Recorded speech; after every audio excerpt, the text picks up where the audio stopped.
Hey everyone! If you want to build complete full-stack applications with both front-end and back-end functionality using AI, Bolt AI can dramatically speed up the development process.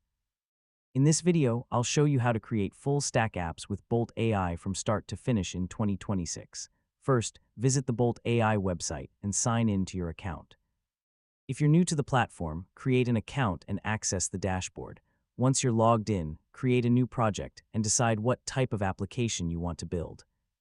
This could be a SaaS platform, task manager, CRM, e-commerce store, booking system, social app, or any other full-stack project. Next, write a detailed prompt describing your application. Be specific about both front-end and back-end requirements. Include features such as user authentication, dashboards, databases, payment processing, admin panels, APIs, and user roles.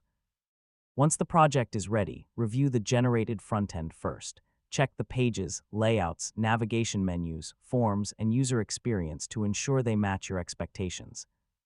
And that's how to create full-stack apps with Bolt AI in 2026.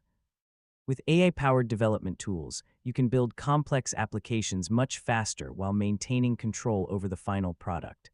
Thanks for watching, and I'll see you in the next tutorial.